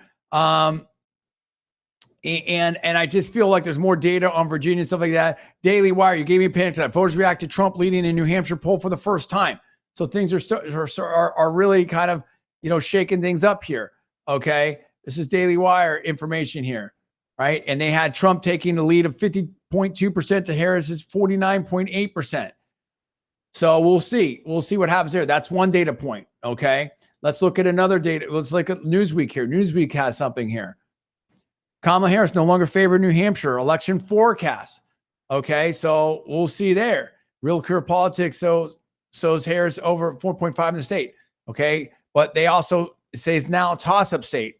There's previously leading Democrat. And that was the one poll right here, the 50.2 to 48 point. We don't have a lot of data when it comes to New Hampshire. That's the real issue there. It is kind of a funny state, but here's what we're seeing. You're seeing clear momentum. A lot of people here on YouTube appreciate that. Our biggest members, of viewership, right now on YouTube. People still hanging in there on Rumble. Appreciate that. Let me give a shout out here. Real quick here for the people at X. I think we've have over 400 interactions on X. Appreciate that. M squared. Appreciate you. Nightmare says you're reaching, John. Trump is going down and going down hard. Okay, so we'll see. Lori, thank you for liking the post. Stan, thank you for following and liking the post. Naomi Jenkins, thank you so much. We have people coming in here. Thank you to BT. Thank you, Naomi. A lot of people interacting here, Paul. A lot of activity here. People want to know. People want to know what's going to happen. They want to get our take. I think with New Hampshire, I think that's a true toss-up. There's a lot, we just don't have enough data. A lot of things that happen, but you're seeing the momentum. Momentum's only going one way. Early vote, state after state, early vote after early vote, poll after poll. It's only going one way, Paul. I mean, the fact that we have New Hampshire as a toss-up should tell you everything. It should tell you everything. So to me, I'm going to leave New Hampshire as a toss-up because I think my best analysis is it's a true toss-up. It's a true toss-up. Anything can happen there tomorrow. Your take on that? Yeah, I think that's fair. I think, look, the truth is, it's unlikely that Trump would need to win New Hampshire. Right. The only way that would probably come into play is if you want everything in the Sun Belt, including Nevada, and didn't win any of the 3 blue wall states. And then he would need New Hampshire to get 272. That's probably not going to happen. I think that what New Hampshire's really going to signal tomorrow is if it's close, Trump's probably going to have a big night across the nation. Yeah. He doesn't have to win it. If New Hampshire's close, he's probably going to win at least one of the blue wall states. That's what I'm looking at personally. So, yeah, I think it is a true toss-up. Lean Dem, slight lean Dem. That's the way I feel about Minnesota as well. I think those are the 2 main states. Virginia is, look, and we can talk about it separately. Virginia is absolutely in the mix. There's no question. I think it's similar to New Hampshire in that sense that it shouldn't be this close. And if it is close, then Trump's going to have a good night. I agree with that. Absolutely. I think that's right. I think that you're seeing it. It shouldn't be that close. Now we do have late, stuff coming in that's saying that like, it's a 10-point Harris lead in Virginia and stuff like that. We'll go to the RCP. We'll see RCP average. I don't believe that. I mean, you've got Glenn Young in there. Yeah, I don't believe. Not sure about that. I don't believe those polling numbers. But here's what the RCP says. 5.8% Harris lead on that. Again, they haven't been looking at this for a minute. Okay, they haven't checked this out. Yep. So I think, but it's looking. There's information that makes it seem like it's getting close over there. Okay, now you have something here. You've got another poll here. Let me put this up here. Let's see. Let's go to X. You've got some other polls that are saying like, hey, it's tied 45-45. Okay. So you've got some other people, then you've got another poll here, statistically tied. Eric Daughtry here, Harris 47%, Trump 46%. Okay. Margin of error, and then you've got some different things out there. So it's very, very close here. Research America, 45-45. I don't know. I don't know. I think that you've got Cal 45 to Kane's 46. And that's not a bad way to look at this. Hold on one second here. Let's see here. Let me go. What I want to do is I want to go to some of the Senate polls because they're polling on the Senate. And that can kind of maybe give us some information on the Senate of what that looks like here. Let's see here. They've got Kane up by a lot. I don't know, dude. I mean, we're seeing some close. I think we're seeing movement on that. I think of all the states, it's closing fast, players. It's closing fast. This is what I'm trying to tell you. You're seeing that the tea leaves are coming in for Trump and it's closing fast.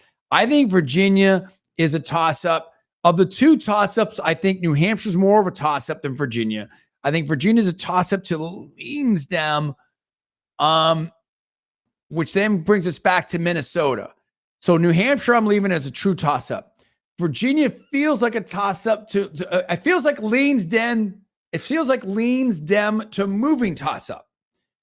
So, and this is latest data going with gut feeling, going with, experience, education and previous elections. And we have a Republican mayor there and they're close to North Carolina. And there's just different things that are going on there, right? JD Vance, the whole thing. Minnesota. Let's make a call on that. Are we leaving that as a toss-up? Are we going Republican? Are we going Democrat? I personally, I would have it as a toss-up. All right. This is it. This is the final poll right here. This is the final. This is 312 to 199. Minnesota's a toss-up. Virginia's a toss-up. New Hampshire's a toss-up. Of the 3, maybe New Hampshire's the most truest toss-up, but there's a lot of good data for Minnesota in there. And the only reason I'm not calling Minnesota as Republican is that we just don't have the recent polling. We don't have enough data and enough context there, but it just feels like there's tremendous movement there. But what you have in each of those 3 states, Paul, along with the others, is clear momentum for Trump. that the information coming in is pro-Trump, that the closing argument is pro-Trump. And so let's get to that, because I think that's it. Let's get to there were some things here about like the final closing ads and stuff like that. We're seeing some of this. Elon Musk just put some stuff up. What do you think of the closing messages? What do you think of the closing campaigning of the two campaigns? Let's play this from Donald J. Trump put this up. Musk retweeted it, and then we'll get into the tactics and what to expect for tomorrow. Here we go. 8 years ago, one man had the courage to step forward, to take on the corrupt ruling class, to battle the Washington insiders who raided our factories, pried open our borders, and sent our best Americans to die in desert wars overseas. But the corrupt system fought back. They could never forgive him for taking away their power and giving it to you. January 20th, 2017 will be remembered as the day the people became the rulers of this nation again. So they came after his family, his business, and his freedom. One hoax, one injustice after another. But Donald J. Trump. Let me stop this right here. Let me talk about, powerful ad right here, Paul. The team Trump is dropping ad after ad after ad, really stepping up, really doing something. You get the flavor of this ad. What's your take on the strength of the ad? Yeah, it's a great ad. I've seen some really strong ads here from President Trump. I will give credit. I think that Kamala Harris has had some decent ads here at the end of the cycle, because a lot of the ads during the cycle for her weren't that good. So there's been more kind of economic focus on the recent ads here. I think President Trump has a strong message. I think that ad is conveying it pretty well. Absolutely. Let's play a little bit more of this. And Elon Musk has some comments as well. There's a lot of people stepping up now. Pressed on, because he wasn't fighting for himself. He was fighting for you. They're not coming after me, they're coming after you, and I'm just standing in their way. The Democrat Party tried to throw their opponent behind bars, but Donald Trump would not bow down to tyranny. I will never quit, I will never bend, I will never break, I will never yield, not even in the face of death itself. An assassin came within a centimeter of taking his life. Seeing Donald Trump get up after getting shot in the face, pump his fist in the air, is one of the most badass things I've ever seen in my life. Weeks later, a hostile foreign regime, desperate to stop America. It's a powerful ad. You're seeing a big contrast of strength and competence and stuff like that. I just feel like it's a huge contrast, Paul. We've got comments here from Elon Musk. I'm not even sure what he's saying in this. I think this was on Rogan. I think he just went on Rogan. Like there's so much stuff happening right now. Of course, is at the end. Let's see what this comments here from Elon Musk. He just put this up 23 minutes ago. They'll just find a reason. Like basically, if the government wants to go after you, they'll just find a reason. It's like that famous quote from Beria. Like Stalin's like chief torturer, the head of Stalin's secret police, and he's like chief torturer, truly evil human being. Like this guy Beria. His one of his famous quotes was, "Show me the man, and I'll show you the crime." Right. Famous. They decide that you're the target, and then they figure out the crime afterwards. That's the issue. They decided SpaceX was the target. They just figured out the crime afterwards. Which is so crazy, because that's exactly what they're saying Trump is going to do if he gets into office. They're doing all the things that they accuse Trump of doing. Yeah. Openly. Yeah. The sheer number of hoaxes that the wow. Look at Elon Musk. This is the richest person in the world, foremost inventor right now, the Edison of our time, saying it. And it's not just him. There's so many other people that are stepping up. Mark Andreessen, Nawal, Bill Ackman, Lutnick. There's just so many people that are stepping up on the Sean McGuire of Sequoia Capital.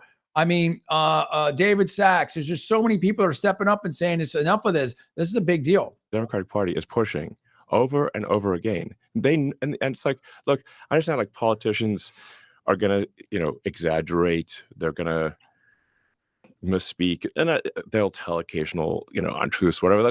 That's how it is in politics. But there's just a lot of but when you have deliberate, concerted, repeated pushing of hoaxes. Yeah, Russia collusion. You're like, wait a second, like, come on, man, this is too far. And you're You're supposed to be the good guys. You're supposed to, and you claim to be the good guys. I'm like, exactly. You're supposed. So there you go. Elon Musk, strong comments there on Rogan. And you've had, Vance on Rogan, President Trump on Rogan. Harris wouldn't go on Rogan unless it was an hour and he flew to her. I don't know, or allegedly, stuff like that. So you've getting a lot of different things, a lot of different crosstabs here, different vibe. What's your gut take on the vibe? Let's end on that. What's the vibe that you have going in this team versus team, message versus message, gut take, Paul? Who's going to win this? Look, again, and we said this from the top. I believe personally that about a week to 10 days ago, Kamala Harris had no chance, like zero chance. And that's how I personally felt about the way things were going. I think that her team has done a decent job in starting about when they started doing the stuff with John Kelly. Now, again, I'm not judging this. I'm not saying any of this is correct or right or any of that. I'm just judging it politically. I think that they've done a decent job making it close, trying to build a little bit of momentum or creating the illusion of momentum for their supporters and so forth. So I think there's a chance now where before I don't think that there was a realistic chance. We got a message here for, oh, sorry, go ahead. Yeah. However, from the fundamentals favor Trump. The early voting favors Trump. The likely turnout scenarios tomorrow favor Trump. So overall, I think that Trump is in a stronger position to win this race. I think he's going to win tomorrow, and I wouldn't be surprised if it was a significant victory like what we're projecting on the map. Apparently, Patrick Mahomes' mom at the game has a message here, pro-Trump message here. Let's go to this, see what it is. Make America great again. Let's do it. There you go. Make America great again. Let's do it. What's up, Taylor Swift? I mean, that's what I'm talking about here. You're seeing a lot of people step up here. We're going to see. It all comes down to this. It all comes down to you. And that's what it is right there. All right. What's going to happen tomorrow all comes down to you. Are you going to show up? Are you going to vote? Whatever you're going to do, we're going to see what people do. A lot of people have already done it. I've already voted. And, it's going to be interesting. All right.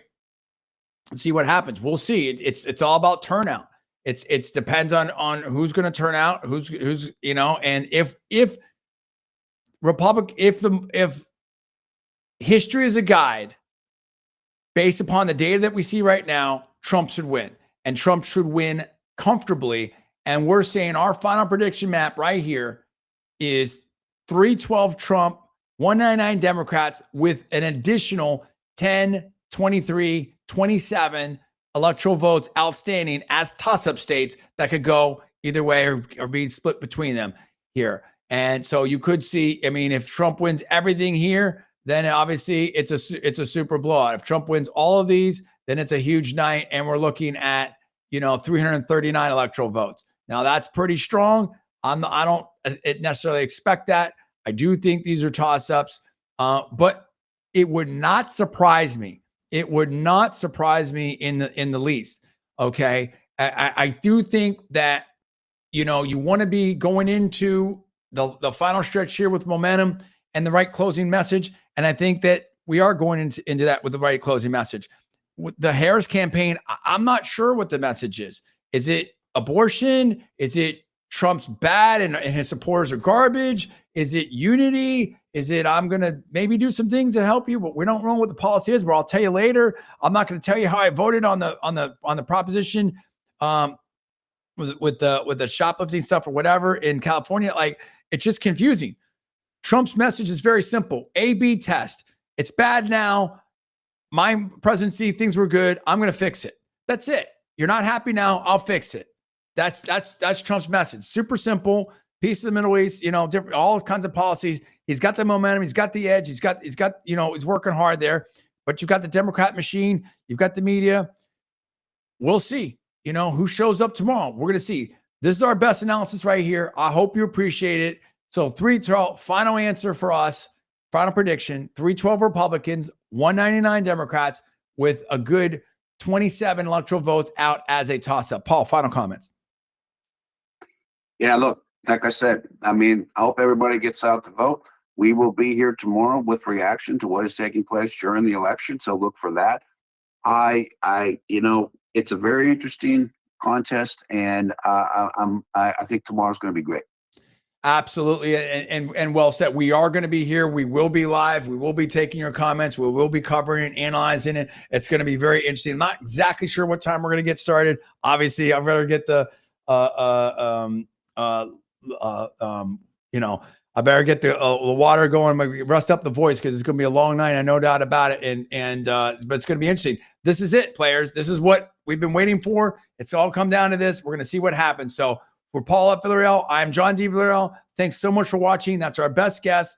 Our final answer is 312 Trump, 199 Harris, with 27 electoral votes as a toss-up. We're going to find out tomorrow. The speculation will be done, and we will find out tomorrow. So that's it. So have a great night. We appreciate everyone out there. Appreciate people joining us here. Good audience from Rumble. Good audience from YouTube. Good audience from Twitter. And I will repost this on LinkedIn, and we are also live on Facebook. So thanks so much. For Paul, I'm John. I'll see you tomorrow. Get some rest. Have a good night.